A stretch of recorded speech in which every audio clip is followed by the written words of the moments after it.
శ్రీ గురుభ్యో నమః. మన సంస్కృతి ఈ గ్రంథములో పాశ్చాత్య దేశములలోని సాధకులు కొందరు భారతీయ సంస్కృతిని గురించి అడిగిన ప్రశ్నలకు మాస్టర్ ఈకే గారు అందించిన సమాధానములు పొందుపరచటము జరిగింది. అటువంటి ఈ గ్రంథమును మనము అధ్యయనం చేస్తూ ఉన్నాము. అందులో భాగంగా ఈరోజు ప్రశ్న, అయ్యా, ప్రస్తుతము మన భారతదేశంలో చాలామంది ఇతర మతములలోనికి మార్చబడుతున్నారు. హిందువుల సంఖ్య తరిగిపోతున్నట్లు నేను భావిస్తూ ఉన్నాను. ఈ విధంగా ఇతర మతములలోనికి మారిన వారిని తిరిగి హిందువులుగా మార్చి మతము మార్పిడి ఇక జరగకుండా నిరోధించున్నట్లుగా ప్రభుత్వము వారిని అర్థించటము చాలా అవసరమని నాకు అనిపిస్తూ ఉన్నది. ఈ విషయంలో మీ అభిప్రాయము ఏమి? ఇది భారతదేశం వారే అడిగారండి. అందుకు మాస్టారు సమాధానం చెబుతూ ఉన్నారు. ప్రస్తుత కాలంలో భారతదేశంలో చాలా ప్రదేశాలలో మతముల మార్పిడి జరుగుతున్నదని నేను కూడా అంగీకరిస్తాను. దీనికి కారణము మనము కూడా ఒక మతము కావాలని ఆకాంక్షించాము. అదే హిందూ మతము. విశ్వవ్యాప్తమైన ధర్మ మార్గమును మానవ నిర్మితమైన మతము అనే వ్యవస్థలోనికి ఇరికింప ప్రయత్నించడంతో ఆ ధర్మాన్ని అవమానించి మనకి మనము కించపరచుకొనడము, దానివలన బలవంతముగా ఇటువంటి పరిస్థితిని ఎదుర్కొనవలసి రావడం జరుగుతున్నది. వేద మార్గమును ఎరిగిన అసలైన భారతీయునికి మతముతో పని లేదు. అసలు అతనికి మతము సహజమైనది కూడా కాదు. వేదములు, వానికి సంబంధించిన గ్రంథములు సదాచారాన్ని, జీవన విధానాన్ని మాత్రమే తెలియచేస్తాయి కాబట్టి అవి విశ్వవ్యాపకమైన గ్రంథములు. ఈ కారణము చేతనే తెల్లజాతికి చెందినవారు అనేక మంది వేదములను నేర్చుకొనుట, భగవద్గీతను తెలుసుకొనుట, సనాతన భారతీయ జీవన విధానాన్ని అవలంబించుట మొదలైన ప్రయత్నాలు చేస్తున్నారు.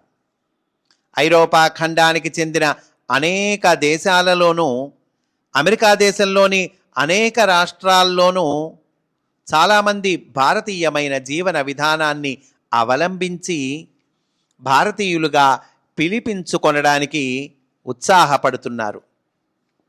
ఇస్కాన్ సంస్థకు చెందిన శ్వేతజాతి వారు శ్రీకృష్ణుని అనుయాయులైన గోపాలకుల వలె ఏమాత్రము సిగ్గుపడకుండా నుదుట తిరునామమును దిద్దుకొనుటను చూచుచున్నాము కదా. ఒక అమెరికా దేశస్థుడు కానీ, ఒక ఐరోపా ఖండవాసి కానీ తన తలకు నున్నగా ముండనము కావించుకొని, పిలక పెట్టుకొని, మెడలో తులసిమాల, భుజమునకు యజ్ఞోపవీతము ధరించి, అవి అన్నీ అందరకు బాగా కనిపించున్నట్లు గొప్పగా వేసుకొని తాను ఇస్కాన్ సంస్థకు చెందినవాడనని గుర్తింపబడుటకు గర్వపడును. తమను హిందువులుగా పిలుచుకునే భారతీయులలో ఈ విధముగా కనిపించే మగతనము కలవారు ఎందరున్నారు? ఒక సగటు భారతీయుడు తన యజమాని ఎక్కడ తనను హీనమైన స్థితిలో పెడతాడో అన్న భయంతో తన నుదుట బొట్టు పెట్టుకొనటానికి జంకుతాడు. తన నుదుట బొట్టు పెట్టుకొని ఆఫీసుకు వెళ్ళడానికి భయపడే ఒక నపుంసకుడైన హిందువు కంటే ప్రాచీన భారతదేశపు చిహ్నములను చూపించుటలో గర్వపడే హైందవేతరుడుగా ఉండటము నయం కదా. పరిష్కరించుకోవలసిన మరొక సమస్యను ఈ క్రింది విధముగా తెలిసి కొనవచ్చును.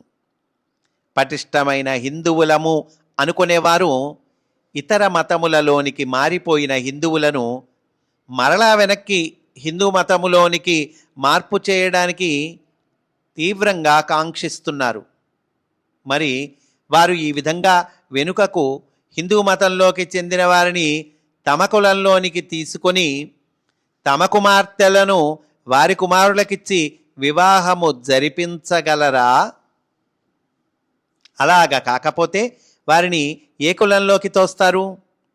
స్వతసిద్ధులైన హిందువులలో తమ కుమార్తెలను ఇచ్చి వివాహం జరపటానికి సిద్ధము కాకపోతే వెనక్కి హిందూ మతములోకి మరలి వచ్చిన బ్రహ్మచారుల గతి ఏమవుతుంది?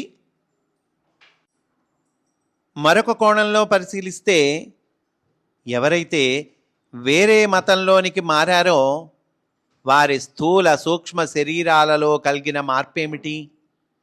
వారి శరీరాలేమైనా జంతువుల శరీరాలుగా మారిపోయాయా, లేక వింత జీవులుగా మారాయా? మతం మార్పు అనేది కేవలం మానసికమైన ప్రక్రియ తప్ప మరేమీ కాదు. అది కేవలము దుర్బలము, త్వరగా లొంగిపోవు స్వభావము కలిగిన మూఢ విశ్వాసముతో కూడిన మానసిక దౌర్బల్యము మరియు ఒక మూర్ఖునిపై ఒక ధూర్తుడు నెరపిన ప్రభావము. మతము మార్పిడి అనేది రాజకీయ పార్టీల మార్పు వంటిదిగా తెలుసుకోవాలి. వీటిలో ప్రతి ఒక్కటి కూడా అల్ప ప్రయోజనము కొరకు చేయునదే. నీచములైన సంకల్పముతోనూ అల్పమైన ప్రయోజనముతోనూ కూడుకొని ఉన్న ఇట్టి మార్పు వ్యక్తిని ఏ విధంగా మార్చగలదు? ఇట్టి మార్పు వలన గాయత్రీ ఉపదేశమును పొందు రెండవ జన్మను గురించి కానీ, క్రీస్తు తెలిపిన రెండవ జన్మను పొందుట గురించి కానీ కలలో కూడా అవకాశము ఉండదు. ఇటువంటి వారిని హిందువు అని కానీ, క్రైస్తవుడు అని కానీ, ముసల్మానుడు అని కానీ, బౌద్ధుడు అని కానీ ఈ విధంగా ఏమని పిలిచినా ఒకటే. ఇల్లు మార్చినంత మాత్రాన మనిషి మారుతాడా? రాజకీయమైన భూమికలో కూరుకొనే భయాలున్నవని నేను భావిస్తున్నాను.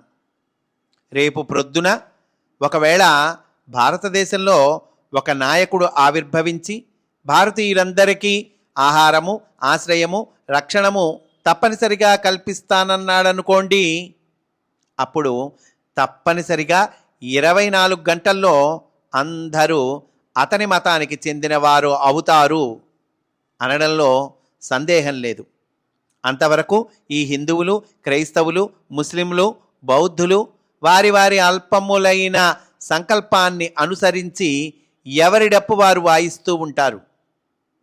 నిజమైన నాయకుడు ఎవడైనా వేద మార్గమును అవలంబించేవాడు వచ్చినట్లయితే అన్ని మతాల వారు విశ్వవ్యాప్తమైన మానవతా విలువలు కలిగిన ఒకే ఒక ధర్మ మార్గాన్ని తప్పక అంగీకరించి అనుసరిస్తారు.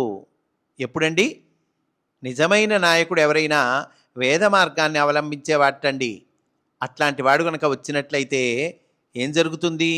అన్ని మతాల వారు విశ్వవ్యాప్తమైన మానవతా విలువలు కలిగిన ఒకే ఒక ధర్మ మార్గాన్ని తప్పక అంగీకరిస్తారట, అనుసరిస్తారట. అంతవరకు నిశ్శబ్దంగా వేచి ఉండమని నేను అనడం లేదు అంటూ మాస్టారు పూర్తి చేశారండి. స్వస్తి.